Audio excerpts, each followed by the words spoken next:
Paz de Cristo seja com todos nessa noite, amém? É sempre uma alegria estar ministrando a palavra de Deus. O coração da gente quer sempre entregar aquilo que Deus tem nos dado e tem nos confiado como igreja. E essa ministração aqui, ela tem tudo a ver com o que nós estamos vivendo nesse momento. Tudo aquilo que nós temos experimentado no Senhor como congregação, e o desejo do meu coração é que a unção de Deus, ela venha sobre a tua vida, e ela venha trazer essa graça dessa ministração que vai ser entregue nessa noite. E que hajam frutos que você possa receber, que você possa colher, tudo aquilo que vai ser ministrado nessa noite no teu coração, que vai frutificar. Nós vivemos um tempo de muita expectativa no Senhor. Expectativa, não que tudo vá mudar, que o Brasil vai ser salvo, o mundo vai ser salvo, ou que nós nos tornaremos a maior congregação nessa cidade, como muitos líderes normalmente pensam dessa maneira.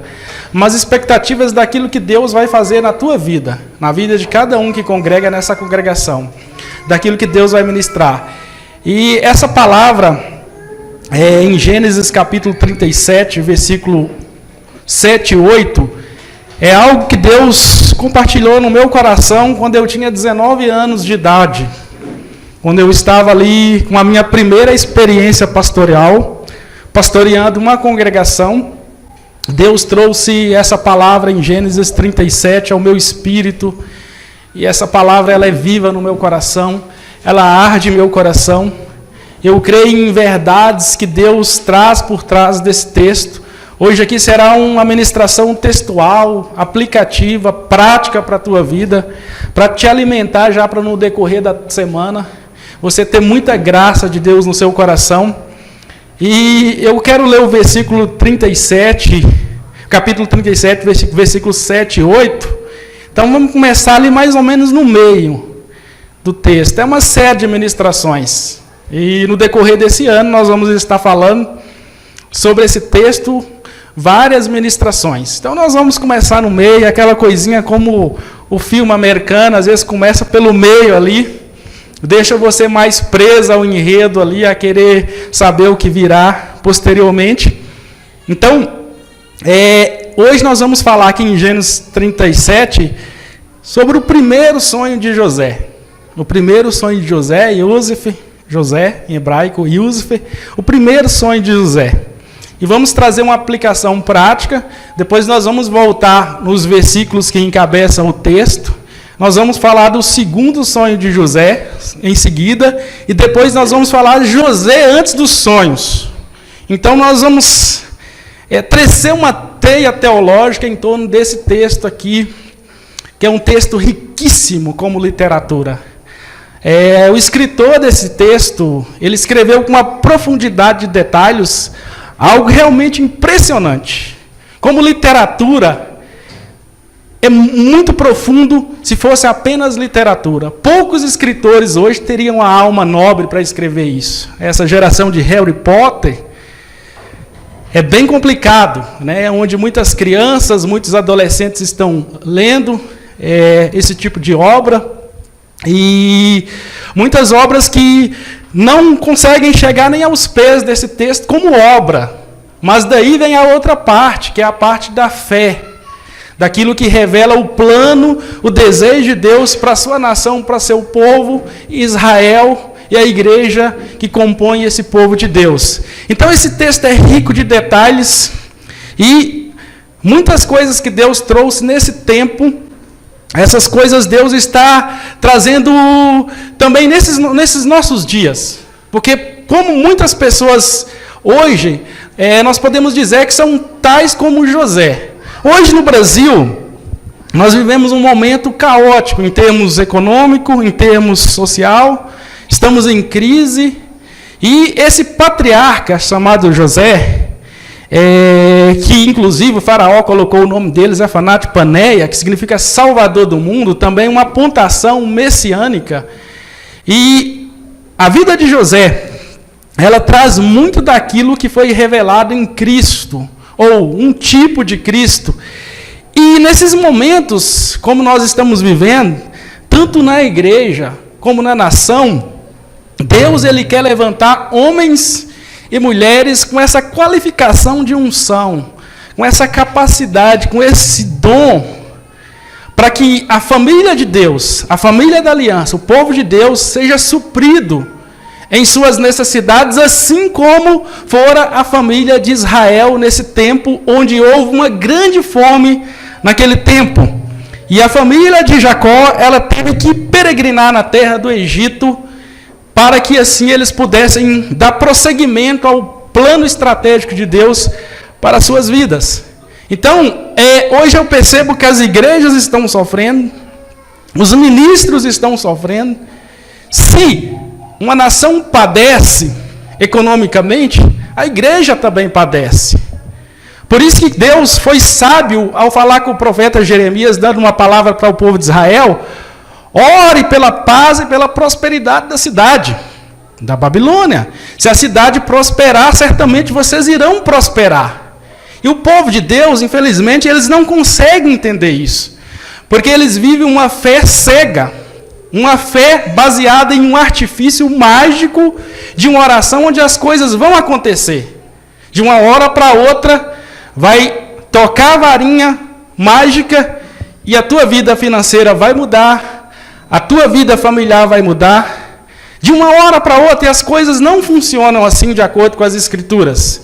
E os reformados, eles foram muito inteligentes nesse sentido, quando ocorreu a reforma protestante, principalmente na Suíça, que uma das questões que eles se preocuparam era com a situação econômica daquele tempo que as nações estavam passando, inclusive a Suíça, a cidade de Genebra, haviam muitos pobres, muitos necessitados, e eles se preocuparam com as questões econômicas. A gente sempre fala, John Calvin é o pai da poupança, porque a igreja católica falava, esse negócio de juros é pecado, esse negócio de juntar dinheiro é pecado. Mas, na verdade, o que ele estava dizendo? Que os eleitos, eles prosperavam. Por que os eleitos prosperavam? Porque eles não gastavam na bebida, na prostituição, ou em qualquer tipo de coisa que fosse vã naquele tempo. Então, eles prosperavam. E existe uma grande falácia, que isso, por muito tempo, eu cheguei a ouvir em professoras de cursinhos preparatórios para o vestibular, que, na verdade, Calvino, teologicamente, ele era a favor do rico. Não era que ele era a favor do rico. Ele dizia que o povo de Deus prosperava e se enriquecia por causa da forma como eles criam. E militavam na sua fé, e caminhavam na sua fé, honrando o Senhor, o nosso Deus.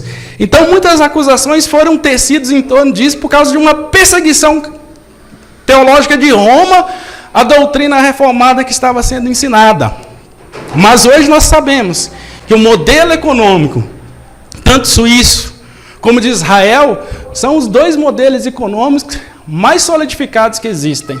Os suíços, por exemplo, se você vai na Suíça, não existe petróleo, não existe indústrias, não existe grandes riquezas minerais, de ouro, prata, mas é uma das nações mais ricas do mundo. E o que o suíço faz?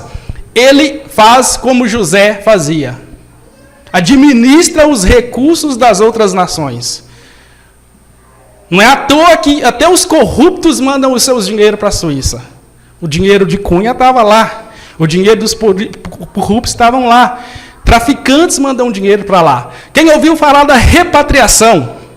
Repatriação são bilhões e bilhões de reais que foram enviados para a Suíça e que estão voltando e para outras nações, principalmente na Suíça. E esse dinheiro está voltando para o Brasil, porque aquela nação, ela recebeu essa graça de fazer como José. Como o mundo estava em crise naquele tempo, José foi levantado por Deus para ser um administrador, para ser um gestor eficiente dos recursos daquele tempo. E isso é uma realidade que deve começar não propriamente como pensamos em termos grandes, de um grande gestor, não, mas começar na tua própria casa. Muitos irmãos estão passando dificuldades financeiras, estão passando por crises, porque não têm entendido que Deus deu do mesmo Espírito que deu para José a igreja. É o Espírito Santo que está sobre a tua vida, que vem com a capacidade de Deus para você administrar, para você reger. Para Deus não importa o quanto você ganha, o quanto você tem. Se você tem a capacidade de Deus, a unção de Deus, assim como José, que não tinha nada, mas essa unção para administrar, para reger, a tua vida vai mudar, ela vai seguir um novo rumo. E aí a Bíblia diz o seguinte: quem é fiel no pouco, sobre o muito eu colocarei. Aí você começa a entender os princípios do reino de Deus. Então essa palavra ela é muito oportuna para o tempo de hoje, para o dia de hoje, para o momento que se chama hoje, agora. E eu oro a Deus para que a unção do Espírito Santo venha sobre a sua vida, para que Deus abra o teu entendimento, para que Deus abra a tua mente, para que você diga para Deus: sim, Deus, é agora, sim, Deus, esse é o momento de avançar como igreja, de avançar como povo de Deus, de avançar com conhecimento, de avançar com a unção de Deus, de avançar com a capacitação de Deus nessa terra, nessa nação e nessa cidade. Esse é o desafio de Deus para nós. Nós vamos adiante. Então vamos estudar esse texto. Vamos ficar aí um período aí de uns 6 meses estudando. E eu creio que Deus vai trazer muita revelação ao teu coração, à tua vida, que vai mudar todos os rumos da tua vida. Quem está falando aqui é o mineirinho que ficava cuidando das vacas, dos cabritos, que saiu lá do meio do mato para rodar o Brasil, pregando a nação. Ninguém tem mais autoridade que eu para falar isso, né? Eu saí do meio dos animais do campo, da roça, dos feixes de lenha, que você já sabe, do campo, para rodar as nações. E estou aqui. E quero ir mais. Eu quero avançar em tudo que Deus colocar na minha vida, eu quero fazer com eficiência. E um dos homens que Deus usou para inspirar a minha vida é a história desse rapaz chamado José, e que vai inspirar a tua vida. Aqui é uma igreja que está profundamente doutrinada. Pastor Baracho tem feito um trabalho excelente de doutrinar a igreja dentro da doutrina da eleição, que tem tudo a ver com o que eu vou falar aqui. Porque essa família é a família que foi eleita por Deus para revelar a glória de Deus ao mundo, para revelar a salvação de Deus à humanidade, ok? Então, isso aqui tem tudo a ver com nós. Nós somos os eleitos, o povo eleito de Deus. Assim como Deus levantou José, Ele tem nos levantado. Então veja bem, vamos lá. Eis que estávamos atando molhos no meio do campo, e eis que o meu molho se levantava, e ficava em pé. E eis que os vossos molhos o rodeavam, e se inclinavam ao meu molho.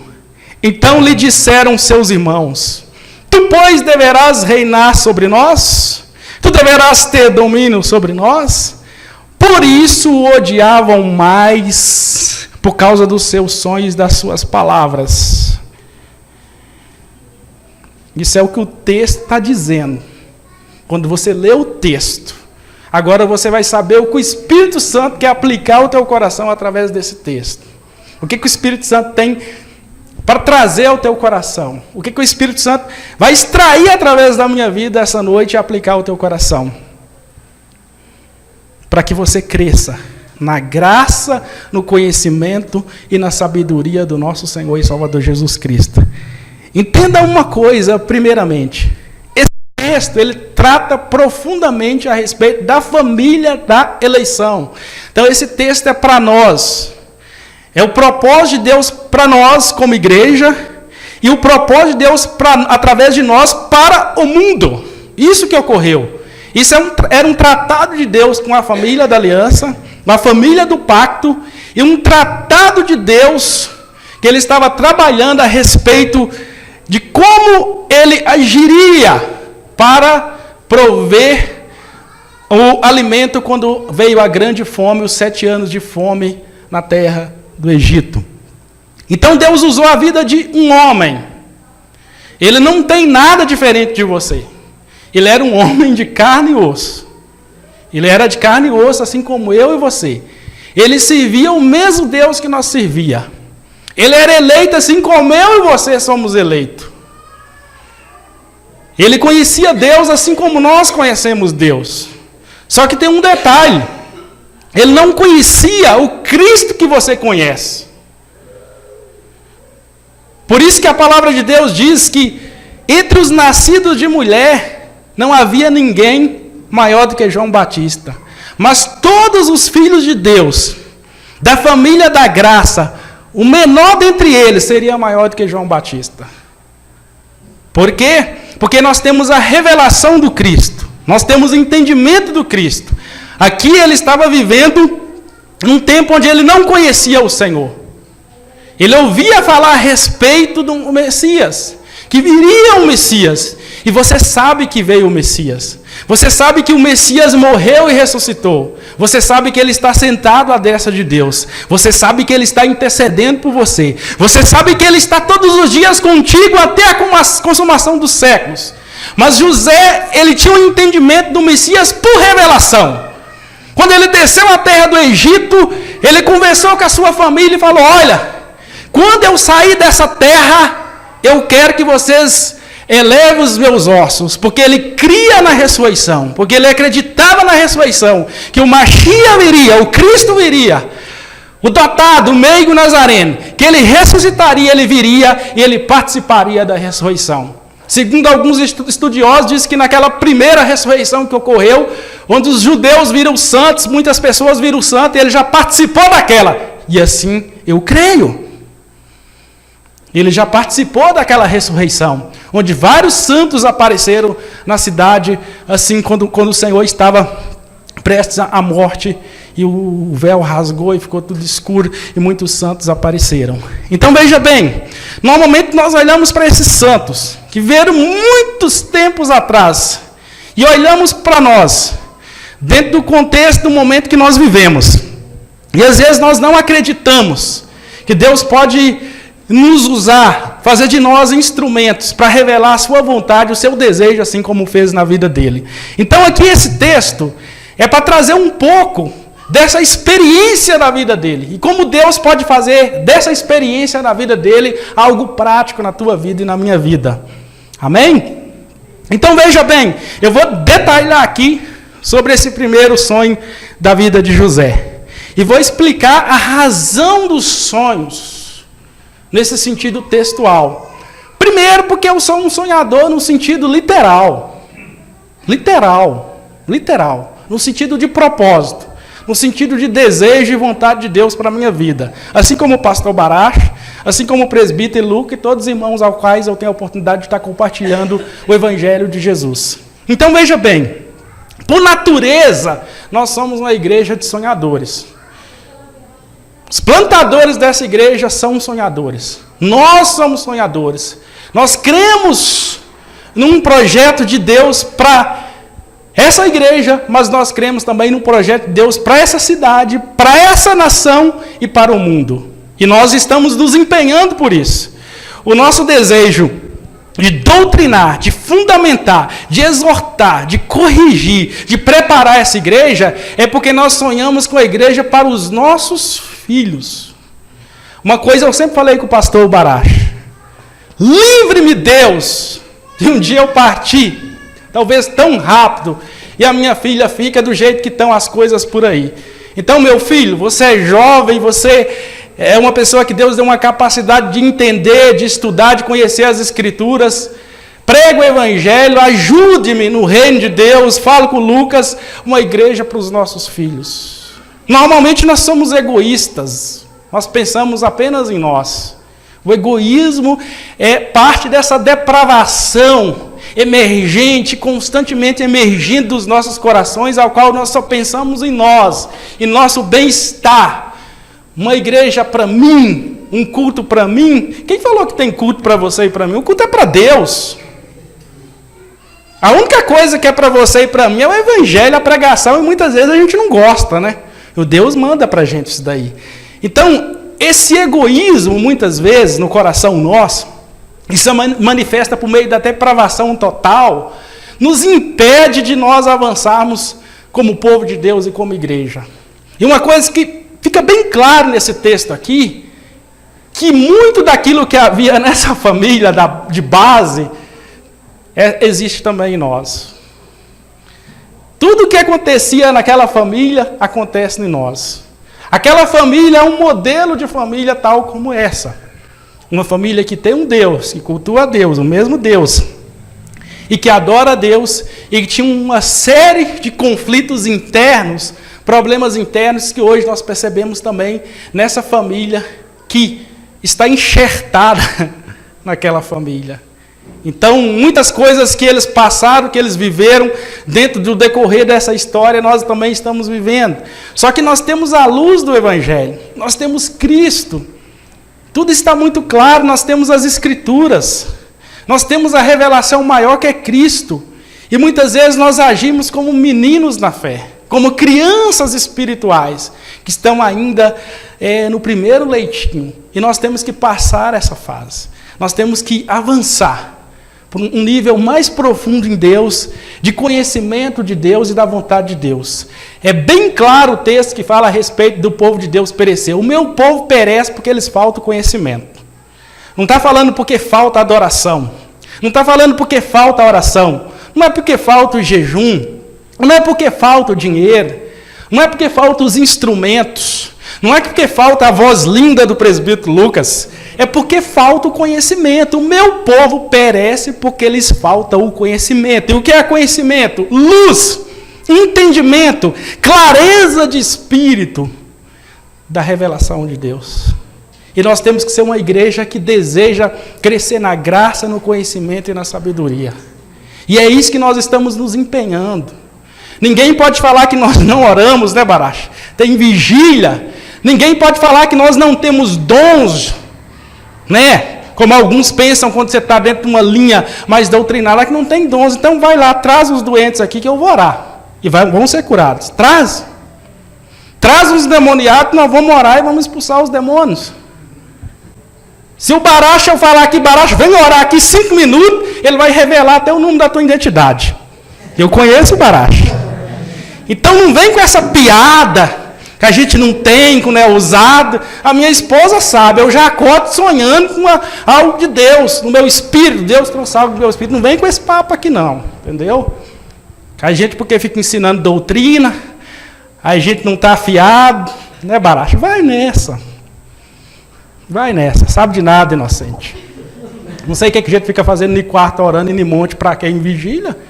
Acho que Deus não fala. É que a gente não é sensacionalistas. Não ficamos com sensacionalismo. Vai lá e traz o tanto de capeta que você trouxer lá e põe aqui para você ver se eu não vou expulsar todos no nome de Jesus. Eu sempre fiz isso. É no nome de Jesus.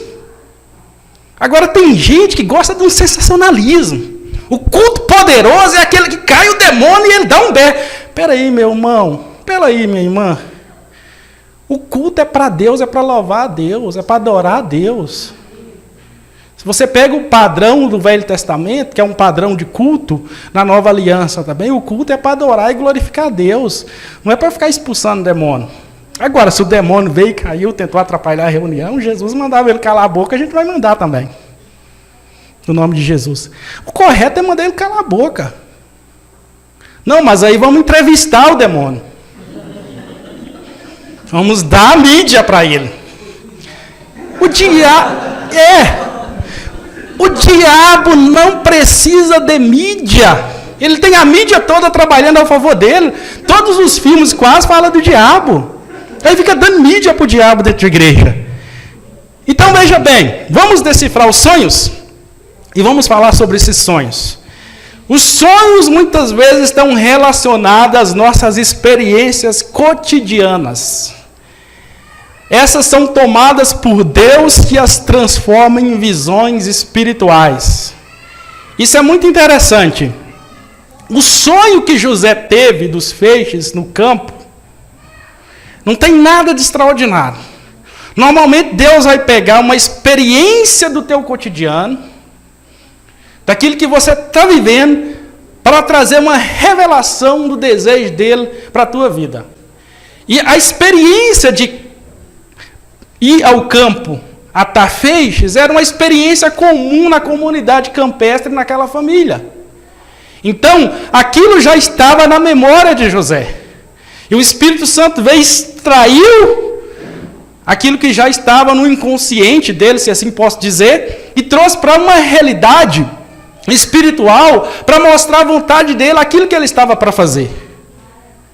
Então, por que muitas pessoas hoje, pastor Baracho, pensam que Deus não fala através de sonhos e visões? Joel profetizou isso, eu profetizei isso daí, não foi? Lá no Velho Testamento, não falei? Que teriam sonhos, os velhos, é isso? Está lá, não está? Às vezes Deus vai pegar uma experiência com você, André, do teu cotidiano, e Ele vai trazer uma realidade espiritual. Se você tiver com o teu espírito alinhado com Deus, haverá uma interpretação, haverá um entendimento. Por exemplo, alguém que está na área de desenvolvimento, de programação, Deus pode usar aquele contexto da própria programação para trazer a revelação da vontade dele.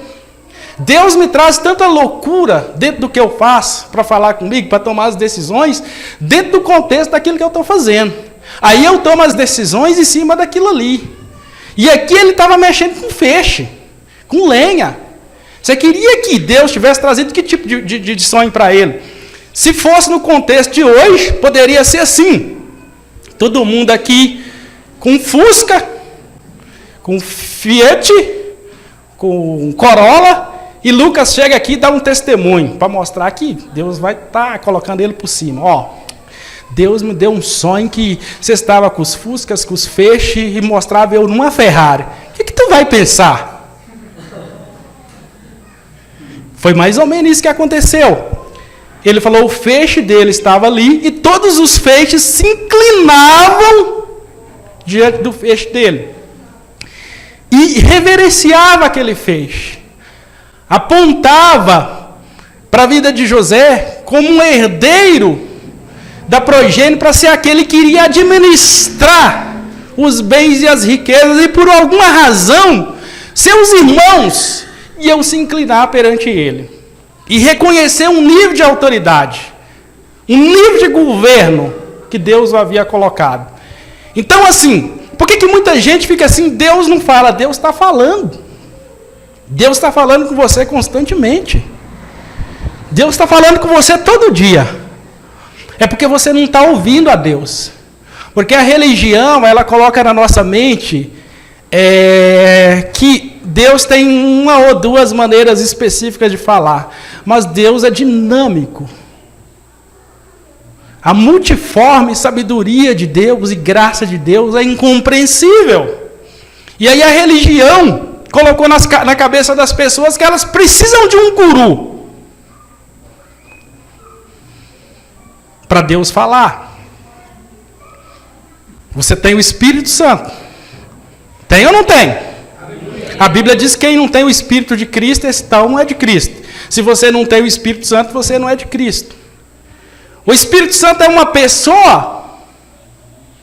Se ele é uma pessoa, ele fala, ele conversa, ele traz a vontade de Deus para a sua vida. E se você ora, se você busca o Espírito Santo, ele vai trazer algo ao teu coração. E a promessa de Joel é essa. E quando o Espírito fosse derramado, todos nós entraríamos num nível profundo de profecias, de sonho, de revelação e de sabedoria de Deus. Só que a instituição, desde o tempo de Roma, ela padronizou e profissionalizou a maneira de Deus falar. Para expulsar um demônio tem que ser o ungido, o profeta, o pastor, o cara que ficou no monte debaixo da cabana. Não. Tem um padrão que nós defendemos aqui nessa igreja. Aqui, quem Deus institui sacerdotalmente para ensinar, é outro detalhe. Essas pessoas, elas são separadas para o ofício do ensino, o que corresponde especificamente aos 5 ministérios. Aos 5 ministérios. Então, alguns foram chamados e dado uma porção maior para ensinar. Mas o sensacionalismo da igreja brasileira é tanta, e a busca para os gurus espiritual é tão frenética, que as pessoas acham que elas não têm o poder barato de expulsar um demônio. Qualquer um pode expulsar um demônio, gente. Qualquer um tem unção para curar o enfermo. É o Espírito Santo que cura, não é a pessoa. É o Espírito Santo que fala, não é o profeta. O Espírito Santo, se ele quiser, ele usa uma mula. Usou para falar. Então o que acontece? Profissionalizou o culto. O culto ficou baseado simplesmente em experiências. E as pessoas, ao invés de entender o Espírito Santo caminha com ela e que Deus usa tanto você quanto eu, se tratando de experiência, as pessoas estão perdidas, sem direção, como ovelhas que não têm pastor. Hoje nós temos uma igreja no Brasil que ela não procura pastores, ela não procura mestres, nem sequer profetas, ela procura gurus. Porque o pastor pastoreia, ele corrige, ele exorta, e as pessoas não querem isso. As pessoas estão com casamentos desconcertados e o pastor não pode intervir em nada. As pessoas estão andando no erro, o pastor não pode dar uma direção para as suas vidas. As pessoas estão andando no pecado, se o profeta dá uma palavra, elas não aceitam. Porque as pessoas não estão procurando pastores, elas estão procurando profissionais.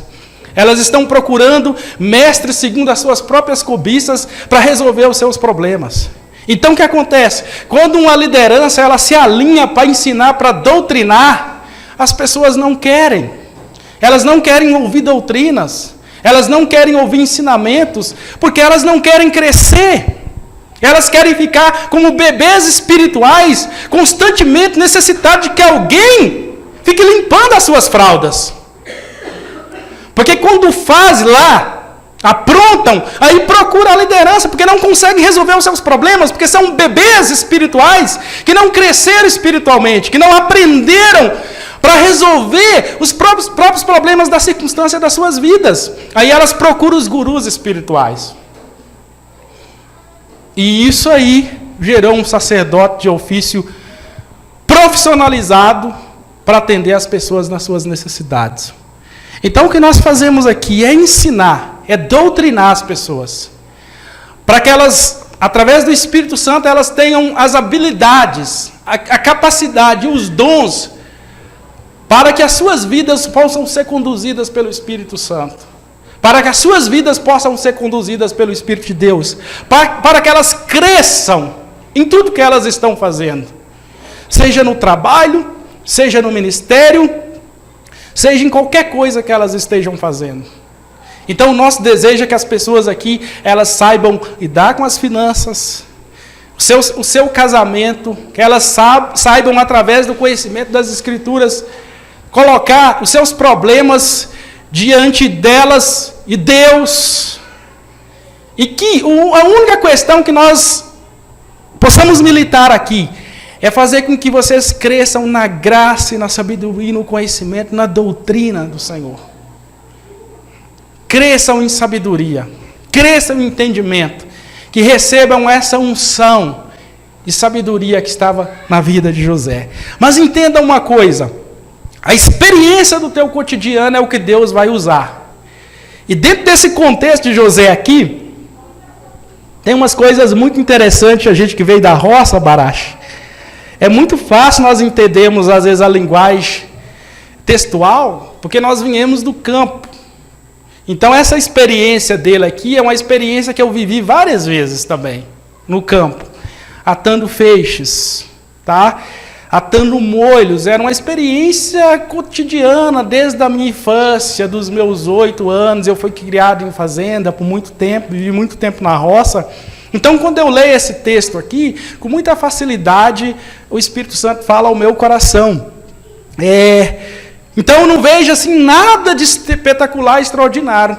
Eu vejo apenas uma experiência cotidiana, simples, que eu vivi várias vezes, que Deus aplicou para trazer uma realidade espiritual para o seu povo, para a família de Israel naquele contexto e para o mundo. Então, não existe nada de espetacular, mas a profundidade aqui está no propósito que Deus tomou esse sonho para usar, para revelar o seu desejo, tanto a vida de José, como a vida da família de José e a nação do Egito, o coração de Faraó e toda a humanidade. Um sonho, eu sempre falo, ele pode ser complexo, dependendo complexidade da vida da pessoa em relação à existência. Eu já acompanhei muitas pessoas e quando elas vão relatar sonhos, Baracho, existe uma complexidade mais profunda que às vezes até elas não conseguem entender, porque isso tem muito a ver com a vida da pessoa. Porque se as tuas experiências de vida elas são muito conturbadas, dentro de uma realidade de um sonho que Deus está querendo trazer alguma coisa para a tua vida, às vezes pode parecer complexo, mas de repente na interpretação profética é muito fácil. A pessoa que tem o discernimento, como José tinha, o Baracho também tem esse discernimento, é uma facilidade muito profunda. Eu normalmente não consigo discernir, eu sempre falo para o Baracho, agora mesmo eu já falei uma ali, ele em 1 minuto discerniu. Falei com o irmão lá, o apóstolo Gustavo Lara, não discerniu, o Baracho rapidinho já discerniu, porque tem uma unção de sabedoria na vida dele sobre isso. Normalmente, às vezes eu tenho alguma interpretação, Deus me dá alguma interpretação, mas dependendo do momento que eu estou vivendo, a complexidade, uma situação, um contexto semanal, e Deus traz aquilo, o sonho fica muito difícil de descodificar e decifrar. E às vezes eu procuro alguém. Eu tenho sabedoria. E muitos sonhos que o Baracho traduziu, foi usado por Deus para a minha vida, foi como diz em Minas, tata e batata. Cumpriu. E às vezes não quer dizer que você vai descodificar, vai interpretar. E aí Deus usa outras pessoas com a capacidade, com a ciência, e você chega e conta e compartilha, e elas trazem aquilo que Deus tem naquele sonho. Por exemplo, o caso do sonho do faraó. Por mais que ele quisesse, ele não conseguiria decifrar. Os sábios não conseguiram. E em José havia um espírito de excelência, assim como havia em Daniel. O Deus de Daniel, o Deus de José, é o mesmo Deus. E esse mesmo Deus, ele falou que por meio do Espírito Santo da boca do profeta Joel, sobre sonhos e visões. E isso é real. E normalmente isso tem muito a ver com a aplicação da tua vida pessoal. O sonho ele tem muito a ver com a tua vida pessoal, mais do que uma vida congregacional. Às vezes alguma coisa a ver com a nação, às vezes alguma coisa a ver com a igreja. Mas se você está alinhado nas Escrituras e na doutrina, caminhando em obediência e conhece as Escrituras, muitas vezes você tem pedido a oportunidade de ouvir Deus falando através da tua vida, porque você não teve um ensinamento desse. Você não recebeu esse ensinamento. Eu, para vir para Curitiba, eu vim porque eu tive um sonho. E Deus me mostrou que eu estaria aqui, sem eu saber que estaria aqui. Quando eu era bem jovem, Deus me mostrou que eu estaria em Curitiba, nessa cidade. Deus me mostrou que eu estaria em Londrina. Deus me mostrou que haveriam financiadores da minha vida. Muita coisa Deus mostrou com detalhes, com clareza, com exatidão. E existe um tempo oportuno para essas coisas se cumprirem. O Espírito Santo é o mesmo de ontem, hoje, eternamente. Ele não mudou. Ele continua usando os sonhos como uma experiência, como um meio didático de você crescer na fé, de você aprender, de você crescer, de você se aprofundar, de você ter intimidade com Deus, de você crescer com Deus em todos os aspectos da tua vida. Deus usa isso. E é algo didático, você aprende, você compreende, você entende, você ouve Deus. E você também começa a entender de um nível mais profundo, quando Deus não está falando, quando Deus está em silêncio, porque Deus vai falar sim muitas vezes, Deus vai falar não muitas vezes, só que tem momentos que Deus vai falar espera, não atravessa o sinal, e muitas vezes nós temos o hábito, presbítero Lucas, de atravessar o sinal, de não esperar, de não buscar de Deus a resposta. Parece que nós estamos incrédulos. Nós falamos de um Deus que fala, nós estamos falando de um Deus que é vivo, nós estamos falando de um Deus que é real, mas ao mesmo tempo nós estamos falando de um Deus que não fala conosco. Nós temos a mania de pegar o salmo lá e falar que a imagem de escultura tem boca, mas não fala, tem ouvido, mas não ouve, tem nariz, mas não sente, tem olhos, mas não vê, mas muitas vezes nós estamos servindo esse Deus como se estivéssemos servindo uma imagem de escultura. Ele não vê, ele não fala, ele não ouve e ele não sente. E aí, quantas pessoas hoje, elas buscam a direção no mundo, gente? Eu estou vendo pastores aí, buscando solucionar o teu problema, às vezes no próprio casamento, dentro do escritório de psicologia. A psicologia é uma ferramenta. Ela existe aí para ajudar as pessoas que não conhecem Deus. Aqui nós temos uma doutrina fatal. Fatal essa doutrina. Eu sempre compartilhei isso com o Barache. As escrituras são ou não são suficientes para todos os assuntos de fé e prática? Se não são, tudo que nós pregamos e estamos ensinando há milênios sobre a igreja é uma falácia. Cristo é ou não é suficiente? Sim. Se as escrituras não funcionam, se as escrituras não são suficientes para a tua vida, para o teu casamento, para a tua família, para o teu negócio, para te dar paz, para te dar alegria, para curar os seus transtornos, trazer paz ao seu espírito, à tua alma, o que será de nós? Nós estamos perdidos.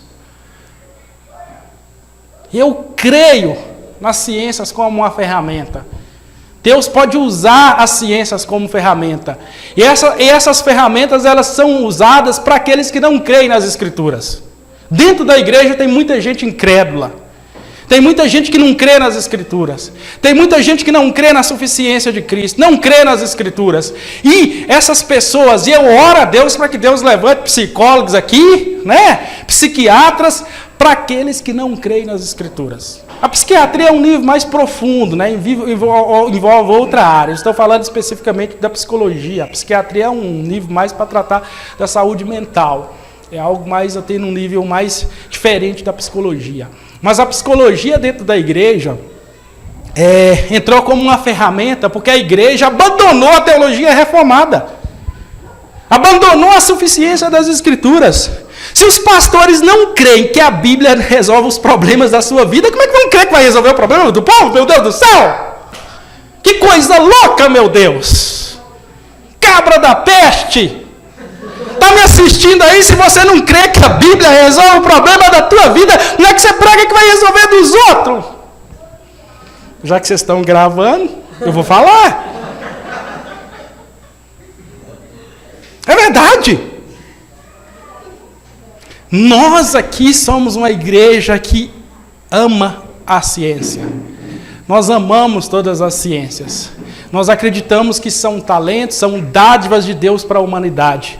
Mas não é porque nós amamos a ciência e nós queremos que os nossos filhos sejam grandes cientistas, médicos, advogados, psicólogos, terapeutas de diversas áreas, astrofísicos, que nós vamos negar a suficiência das Escrituras. É totalmente diferente. Nós amamos a ciência. A ciência é importante.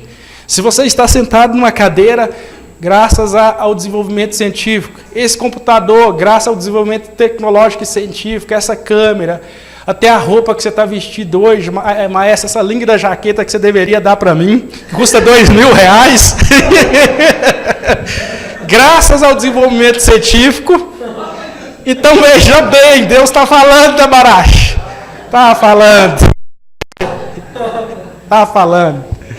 falando desse lugar. Eu sempre fico perguntando assim, é um negócio esquisito. Eu gosto muito de física, de equação matemática, de números, sabe?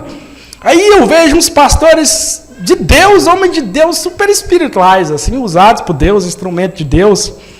O cara ganha um Corolla, e aí ele vai e doa para um irmão. Aí daí a pouco, o cara ganha lá um Porsche, ele doa, daí a pouco, vai falando o nome de carro, que eu não entendo de carro, nem... Uma Lamborghini.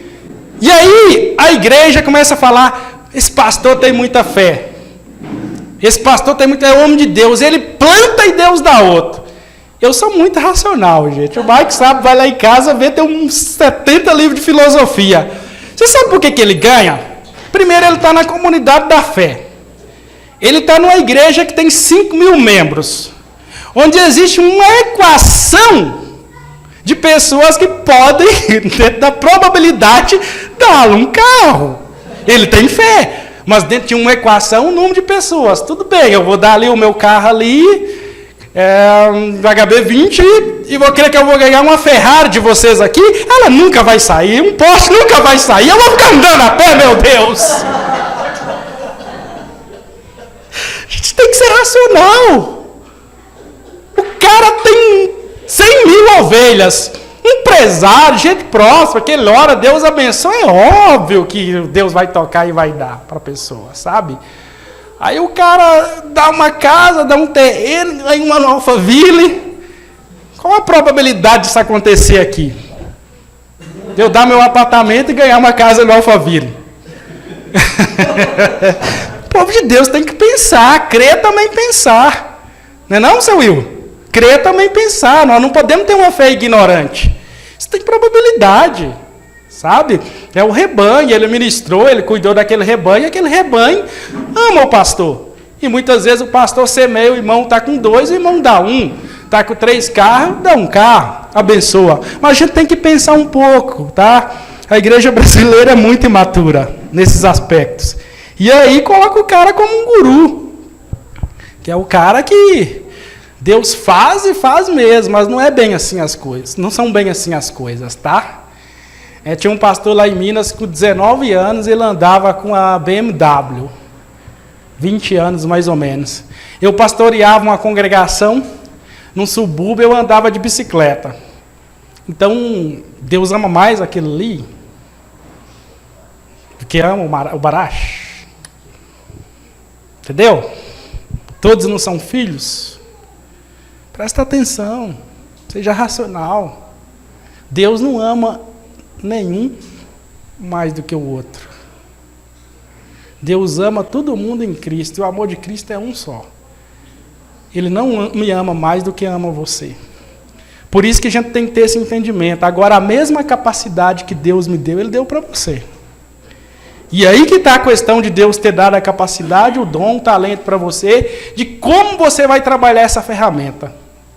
Por isso eu estou trazendo essa mensagem. Deus deu capacidade, dom, talentos para todos nós. E deu responsabilidades. E deu um trabalho, e deu uma missão. Todos nós temos uma missão. Todos nós temos uma missão. Missão é diferente de uma tarefa. Você está com uma tarefa aqui de adorar a Deus. O irmão tem uma tarefa, um trabalho de adorar. Agora a missão é algo mais específico que tem a ver com o propósito da sua vida. Ok? E isso se desenrola quando você começa a entender essas coisas. Como você começa a entender as Escrituras nessa profundidade. Eu estou sempre atento, não é? Não estou sempre atento? Todo dia quase eu não falo com você algo novo? Dentro do que a gente faz? Quando eu ligo para você, eu sempre não falo algo novo para você? A gente sempre não fala algo novo em termos espirituais do ministério? Porque eu estou ligado que há um plano, há um propósito sendo desenrolado na minha vida. Nós não podemos passar anos e sair anos naquela mesma ladainha. Deus nos chamou para avançar, para crescer, para ir adiante. Nós não podemos ficar retidos. Nós temos que extrair o nosso melhor no nosso casamento, extrair o nosso melhor no ministério, na congregação, dar o nosso máximo, tudo que vir na tua vida para você fazer, faça conforme a tua força, dê o teu máximo. Vá ao extremo da capacidade que Deus te deu. Só assim você vai saber. Só assim você vai entender. Agora, se nós ficarmos andando pela metade, nós não vamos entender, nós não vamos compreender. E muitas vezes Deus vai falar, à medida que você avança, Ele vai aprofundar o nível de revelação. Você estuda a vida de José, eu vou falar muito sobre isso. Cada vez que ele avançava um estágio, Deus trazia uma mensagem, assim como os patriarcas. Eu sou filho da fé desses homens, desses patriarcas. O Jacó colocou a cabeça numa pedra, ele sonhou com o céu. Eu sonho com o céu. Eu sonho com anjos subindo e descendo. Eu sonho com a glória de Deus. Ele viu a glória de Deus. O nosso pai Abraão, ele ofereceu um sacrifício a Deus. Veio o fogo, ele viu a glória de Deus. Eu sonho com isso. Porque eu sou filho na fé desses homens. Nisso é que eu tenho eles como exemplo. Nisso, quando eu leio a galeria dos heróis da fé, eu me inspiro, homens dos quais a terra não era digna. Então, você como igreja, as Escrituras dizem, e nós nos cansamos de ensinar isso na teologia aqui, que Israel representa a videira, a oliveira, e que nós estamos enxertados. Os patriarcas são a raiz, os ensinamentos, os fundamentos da fé. Então, tudo que eles viveram como experiência, nós podemos viver. Se eles sonharam, você vai sonhar. Se eles profetizaram, você vai profetizar. Se eles testemunharam a glória de Deus, você vai testemunhar isso. Você vai falar disso. Se eles viveram experiência com Deus, você vai viver experiência com Deus. A experiência com Deus, ela tem que ser diária, ela tem que ser cotidiana. A experiência com Deus, ela precisa ser real, ela precisa ser profunda. Você precisa conhecer, eu preciso conhecer Deus de uma forma cada vez mais profunda, mais íntima, mais real. De maneira que quando eu estiver no barquinho e a tempestade estiver sacudindo de um lado e do outro, ele não precisar vir e dizer, homem de pequena fé. Se eu estou com ele no barquinho e a tempestade veio e as águas começaram a afundar, eu creio que ele não permitirá, que ele virá ao meu socorro. Então veja bem, nem entramos no texto aqui ainda, meu Deus do céu. Então veja bem, Deus ele quer compartilhar coisas profundas com o teu coração. Essas doutrinas que o Baracho está trazendo aí, meu Deus do céu. Eu fico pensando a semana inteira nisso aí, rapaz. Eu amo a palavra de Deus. Fico pensando quanta luz, gente. Só que parece assim que muitas vezes é tão profundo que ele está falando ali, ele fala normalmente 2h30, se deixa ele vai até meia-noite. No meu caso, é como se tivesse 30, 40 minutos. Eu me preocupo mais com os irmãos do que comigo. Às vezes, eu preocupo mais com os irmãos. Por mim, podia ficar 4 horas, 6 horas ensinando. São doutrinas profundas, assim. Doutrinas que firmam a tua vida na fé, que preparam você para a vida. São doutrinas que direcionam a tua vida, traz saúde espiritual para você, para a tua casa, para tudo que você está fazendo. É o evangelho puro e simples, que há muito tempo se abandonou na igreja em prol do pragmatismo, daquilo que funciona. As pessoas, elas não estão buscando o evangelho, elas estão buscando aquilo que funciona. Eu vou falar uma coisa para você aqui, para você escandalizar, viu? Vou falar uma coisa para você escandalizar. Macumba funciona. Macumba funciona.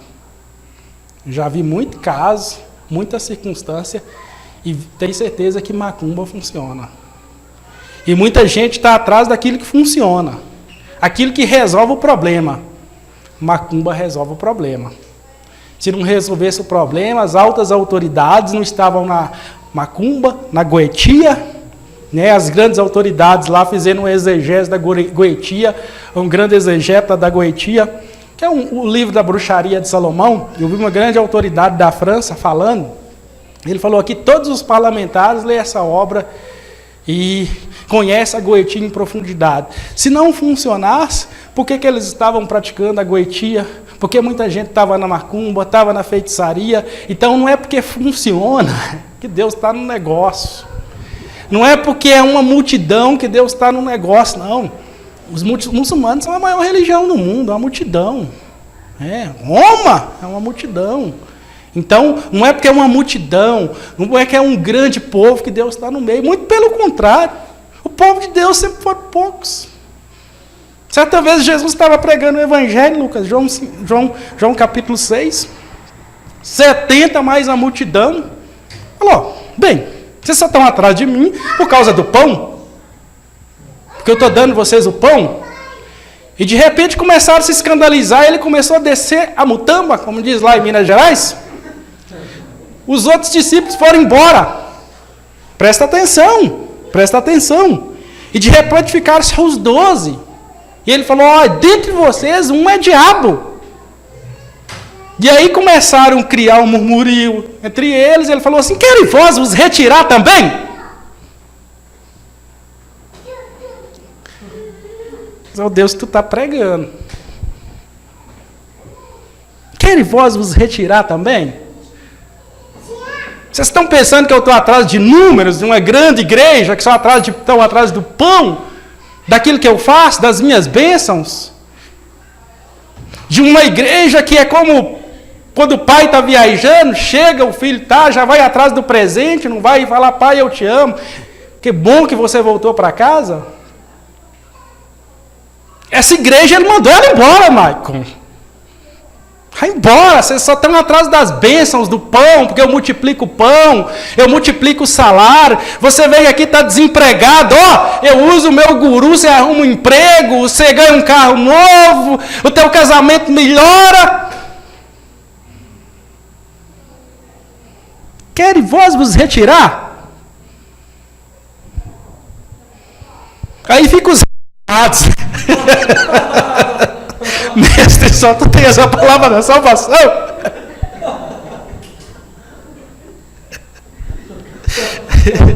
Só tu tens as palavras de salvação. Aí tem aquele camarada, né, que é sempre o judeu. Ah, mas peraí, mestre, peraí. A gente larga tudo, casa, família, para te seguir. O que nós vamos ganhar com isso daí? Esse é o judeu, quer ganhar em tudo. Judeu e brasileiro. Eu vou acabar crendo nessa teoria aí que 70% dos brasileiros são judeus. Quer ganhar em tudo, quer ter vantagem em tudo, entendeu? Esse jeitinho brasileiro tem a ver com Israel, viu? O patriarca. História lá de Labão. Jacó, falando de Jacó, tem a ver com Jacó. Entendeu? E daí, Jesus também sendo judeu, sendo sábio, queria os discípulos. Falou, na verdade, quem me largar tudo e me seguir, vai ganhar 100 vezes tanto dessa vida e não por vir. Porque se ele não falasse isso aí, meu irmão, o colégio apostólico ia embora. Judeu fazendo negócio com judeu, né? Então, gente, eu vou finalizar aqui, tem mais alguns pontos. Eu não saí do primeiro ponto, tem uns 20 pontos aqui, temos o ano inteiro para falar aí, tá? Mas a gente vai se contar, não. Você vai ser crucificado, você vai ter a cabeça cortada. Corriam fora, iam embora.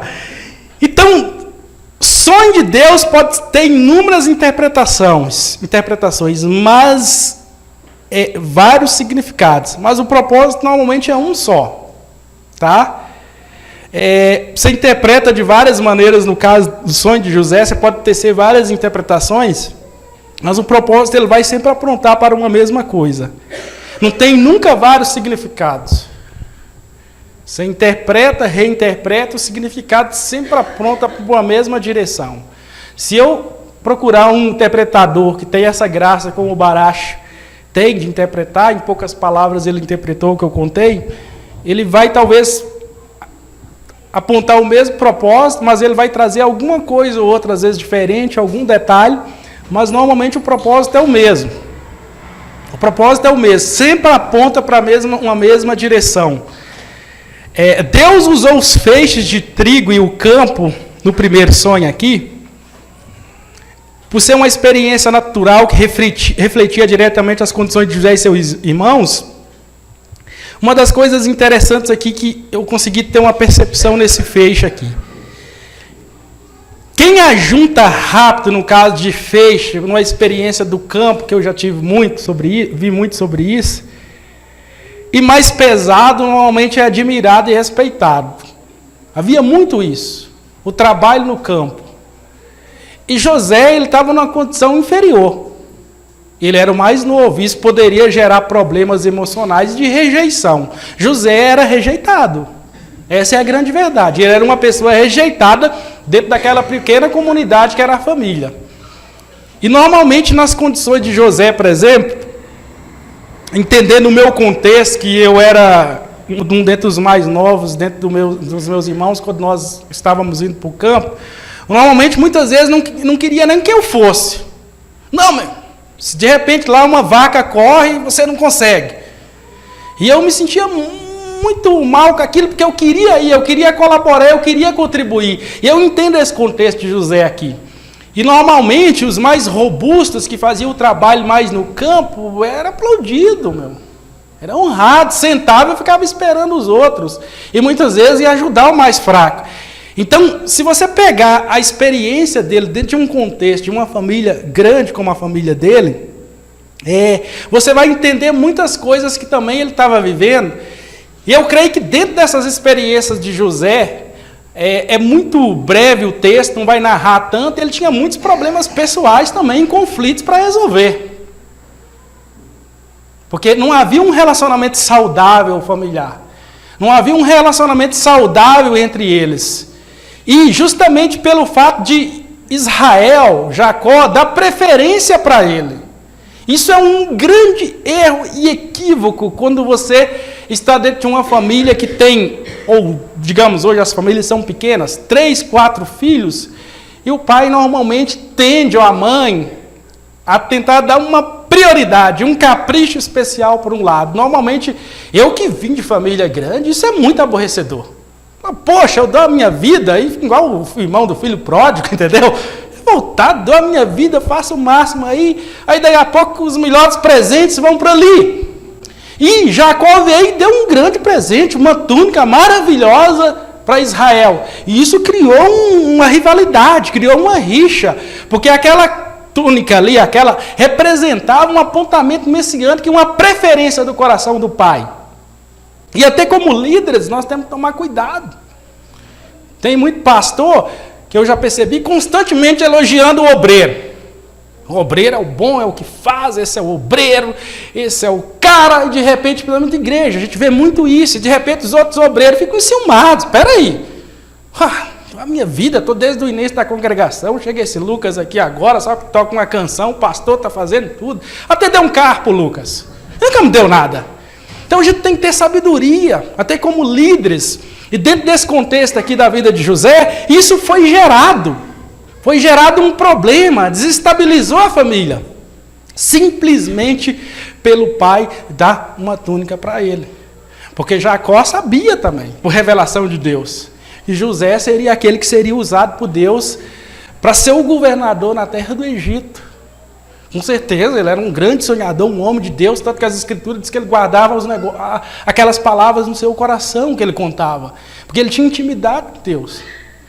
Quem tem intimidade com Deus, na hora que uma pessoa está contando uma coisa, ela já tem o discernimento, ela já vai dar uma direção para a vida daquela pessoa.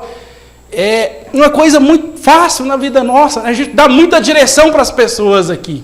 Elas vêm e já solta aquele rema. Vai por aqui, faz isso aqui, é isso aqui que você tem que fazer. E aqui dentro desse contexto aqui da família, dos feixes, o feixe de trigo menor pode ser sinônimo de dependência, às vezes fragilidade. O feixe dele era o menor. E ele relata o feixe dele como o menor. Interessante. Por que ele relatou o feixe dele como menor? Porque ele era um dos mais novos, e dentro de uma experiência de campo, o mais novo é o mais fraco, ele normalmente carrega o feixe menor, e o feixe dele era menor. Por que ele não agiu de uma maneira, o meu feixe estava muito grande, e os feixes de vocês estavam menores e desinclinavam, porque era uma experiência do cotidiano. E ele relatou dentro daquilo que era real, dentro de um contexto do campo, sendo ele o menor, o feixe dele, teoricamente, seria o menor. E por isso que ele falou, o meu feixe, os feixes de vocês se inclinavam perante o meu feixe. Mas aqui dentro de uma aplicação teológica, significa que dentro daquela pequena família, ok? Ele era aquele que Deus escolheria para trazer a revelação da vontade dele, ok? Dentro daquela pequena família. Esse primeiro sonho, propriamente dito, ele não está apontando para o governo na terra do Egito. O segundo sonho, ele dá um apontamento mais claro, mais real, daquilo que ia acontecer lá. Mas aqui já falava da preferência de Deus ter o elegido para cumprir o propósito dele na vida daquela família. Então, essa experiência do feixe Teoricamente, ela está falando da progênie familiar, da família da aliança. E está falando que ele seria aquele que seria o grande patriarca naquela família, no sentido de revelar a vontade de Deus para aquela família. Mas o grande patriarca, de fato, ali, era o grande pecador Judá, da qual veio o Messias. O Messias não veio da família de José. Mas em termos administrativos, em termos de governo, em termos de apontamento e revelação mais próximas do Messias, foi José. O interessante, Jesus veio da descendência de Judá. Judá era o irmão de José. Mas por que o texto não se inclina para a vida de Judá? E interessante, quando você lê Gênesis, o Judá é problemático. O Judá se envolve num caso de adultério. Isso te ensina alguma coisa?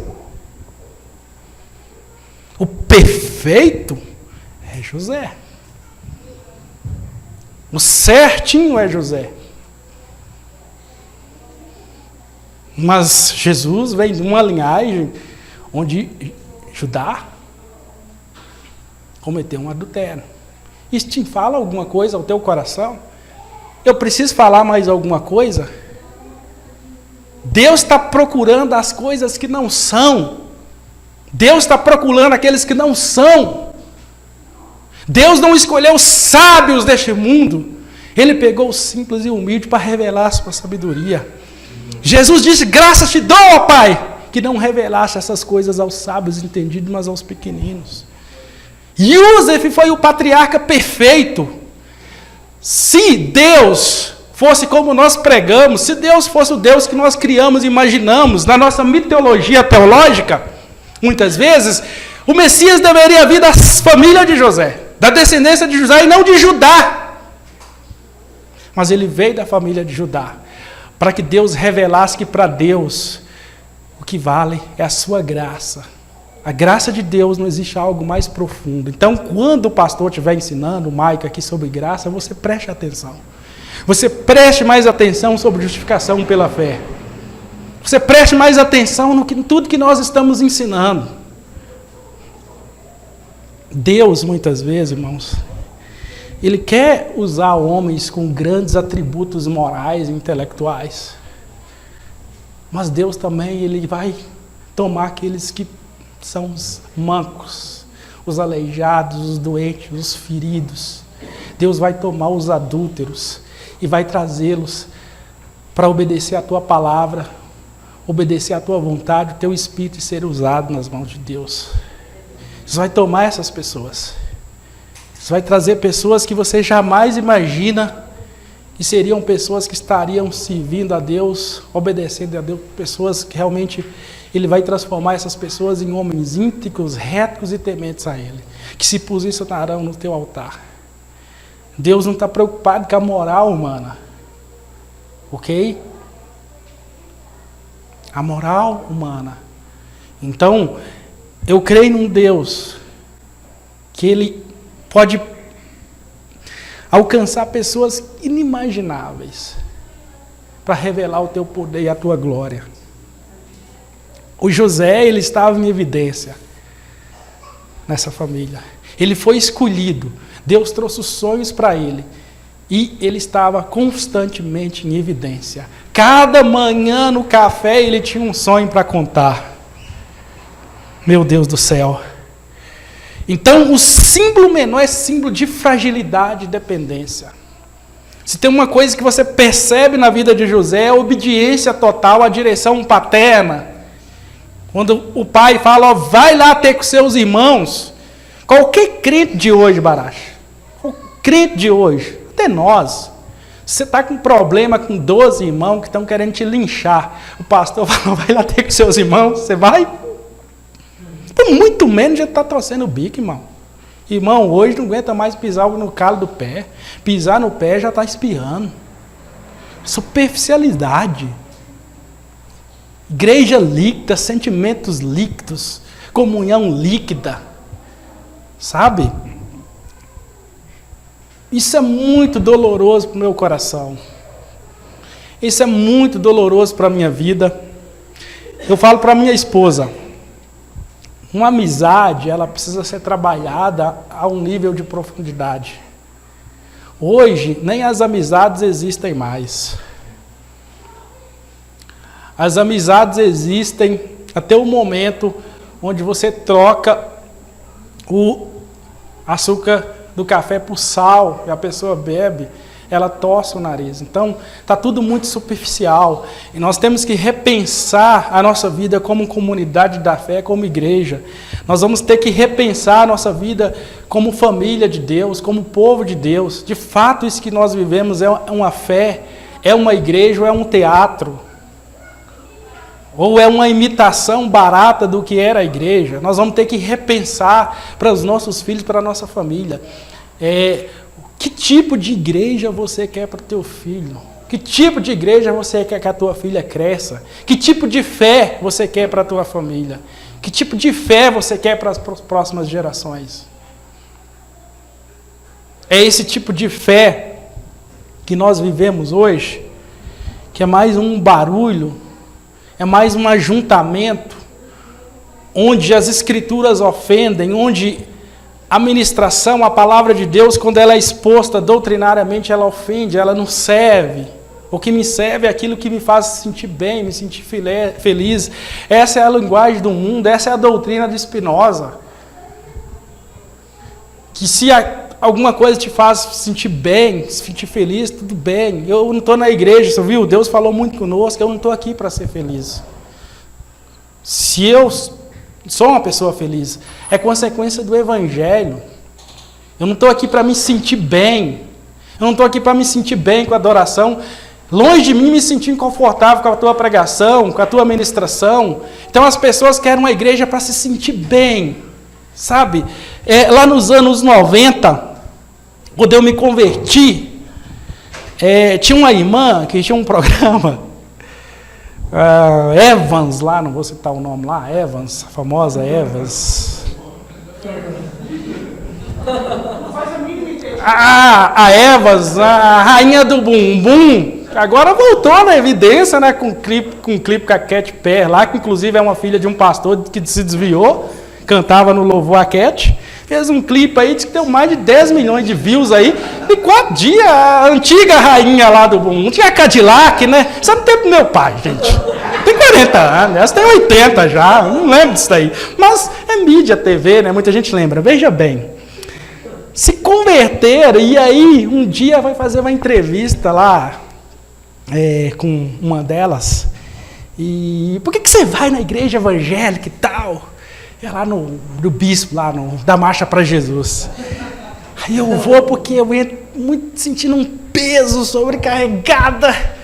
E aí depois que canta aquelas canções, tipo do Lucas aí, eu saio, eu me sinto aliviado, eu me sinto leve, eu me sinto bem. Tem alguma coisa errada com isso, tá? Você tem que se sentir ferido, golpeado pela palavra de Deus. A palavra de Deus é uma espada. Espada faz cócegas. Desde quando? Ela corta, ela fere, ela te nocauteia, ela te deixa doendo mesmo, tá? Então veja bem, é o tipo de igreja que tem hoje. As pessoas vão para se sentir aliviadas. Passaram uma semana tensa e estressada, conflitos interpessoais, corporativos, e vão no culto, o pastor faz aquela oração poderosa, como disse o Baracho, e a pessoa se sente aliviada. Aí tem uma palavra do profeta Jeremias sobre os falsos profetas, que diz assim: paz, paz e não há paz. Evangelho placebo, dá uma sensação de cura, mas não cura a ferida do meu povo. Você cura a ferida do povo de Deus com a espada, tocando na ferida. Às vezes é doendo para curar. O médico, quando ele vai fazer a cirurgia, ele não pode ter dó do paciente. Se ele tiver dó do paciente, ele não vai ajudar o paciente. O pregador que ficar com medo de pregar o evangelho, que está preocupado porque o maestro dá um dízimo muito alto. Aleluia, maestro! Glória a Deus! Esse negócio aí que você estava me falando que vai dar um dízimo de 20 mil, é verdade? Aleluia. É verdade? É uma piada, ele não falou isso daí. Amém. Em nome de Jesus, toma posse. Então o que acontece? confortar o povo, deixar o povo se sentir bem, voltar feliz para o culto, e você não trazer a palavra de Deus. Porque você não está comprometido com o Evangelho, está comprometido com o povo. O pregador, ele tem que estar comprometido com o Evangelho. Tudo bem que muitas vezes a palavra, ela sempre vai trazer alegria. Mesmo que ela seja forte, que ela seja dura, ela sendo do Espírito, ela vai trazer alegria para o teu coração, para a tua vida. Mas o objetivo do pregador não é massagear o ouvido de ninguém. É entregar a palavra, é entregar a verdade de Deus. E isso aqui nós estamos comprometidos nesse lugar, tá? Eu vou fechar aqui, porque eu vou continuar falando desse assunto aí, vamos passar o ano inteiro falando aí. Mas eu vou fechar aqui o último ponto aqui. O feixe no chão que se levanta exemplifica, como eu disse, experiências sentimentais. O coração de José era o coração, possivelmente, de alguém que se sentia por baixo. A experiência do campo que eu contei para vocês. Poxa, eu quero contribuir, eu quero colaborar, eu quero ajudar os meus irmãos, a minha família. Mas muitas vezes, a rejeição, ela gera a experiência de que muitas vezes você está por baixo. Isso ocorre muito na nossa vida, de um modo geral, no ambiente, na empresa, na igreja. Da gente estar se sentindo, poxa, eu estou aqui, eu estou servindo, eu estou me dedicando aqui, estou aqui para adorar, para servir a Deus, mas muitas vezes a coisa não está conectada da maneira que eu pensava. Deus tem falado com o meu coração, com a minha vida, eu quero contribuir mais para a comunidade da fé, para o crescimento, mas eu sinto que eu estou meio de lado, assim. Então, o feixe dele no chão poderia retratar a realidade daquilo que estava ele sentindo no coração dele. E Deus estava usando aquela experiência da própria rejeição negativa do coração dele para mostrar que Deus faria da vida dele. Ele se sentia por baixo, ele era rejeitado. Ele era rejeitado. O texto que nós lemos, os irmãos começaram a afrontá-lo. Você está dizendo que vai reinar sobre nós, menino? Deveras reinar que nós? Está pensando que você é o quê? Aqui dentro dessa família aqui. Você está pensando que você é o bambambam aqui? Você acha que os irmãos só falaram isso? Eles tiveram uma vida juntos. O problema é que a gente lê um texto e acha que o texto é a vida da pessoa. Essa experiência aqui mostra a agressividade. Como é que eles estavam revoltados, irados. Você acha que José contou só 2 sonhos, meu irmão? Que é um relato textual. Eles tiveram uma vida juntos, onde tomavam café junto, onde brincavam junto, iam para o campo junto, sentavam na mesa com Jacó. E normalmente numa casa, muitos irmãos às vezes dormem no mesmo lugar. Você já dormiu no quarto com o profeta e homem de Deus? Vocês já dormiram? Eu já tivesse todo mundo contando experiência, cada um contando uma maior do que a outra. É isso que eles viviam. Então, esse negócio aqui é muito mais profundo do que você imagina. Então, possivelmente, essas cortadas eram constantes. Eram constantes. Cada vez que ele tentava falar, eles cortavam. De repente, nessa experiência que Deus pega, Deus começa a mostrar a vontade dele. E dentro de uma própria rejeição que você pode viver dentro da tua família, dentro de uma comunidade, dentro do teu trabalho, Deus quer usar essa experiência para te erguer e te fazer um instrumento. Essa linguagem hoje também, ela vem como bullying, né? Bullying. Dentro de alguns contextos escolares, intelectuais. Eu me lembro que, quando eu comecei a pregar o Evangelho, tinha uns irmãos que pregavam mais tempo. Era muito difícil, irmão. Não é o tempo de hoje, não, irmão. Não é o tempo de hoje, não. Eu cheguei e falei para os irmãos, são meus amigos, nós estavam mais tempo ali. Pregar o Evangelho, levar o Evangelho, pregar o Evangelho do Senhor Jesus, rodar essa nação, pregar o Evangelho e tal. O irmão virou e falou desse jeito, um amigo meu, muito amigo. Inclusive a gente foi lá, visitou ele, estava no início da caminhada na fé. Você prega o Evangelho, rapaz? Você nem conversa? Fica quietinho na igreja, no canto da igreja. Pregador não é de jeito, não, rapaz. Cada mutamba que a gente levava, meu irmão, você não faz ideia. O pastor tomava microfone na frente, assim, ó. Estava aqui, se falar besteira, os pastores tomavam microfone. O profeta ia profetizar, batia o sino, falava o profeta, cala a boca. Reunião de obreiro nem se fala, meu irmão. Então hoje nós estamos vivendo um evangelho garapa de açúcar, tudo muito fácil. Não dá tempo, você não consegue formar o obreiro, porque o obreiro, muitas vezes ele quer uma vida fácil, ele não quer ser exortado, ele não quer ser corrigido, ele não quer obedecer. Eu sempre falei para o Lucas, eu vou falar isso a vida inteira para ele, que é aspirante ao ministério pastoral, presbítero Lucas. O obreiro bom, isso eu aprendi com um dos maiores líderes da minha vida, o obreiro bom na igreja, é aquele que você fala, toca o violão, ele toca.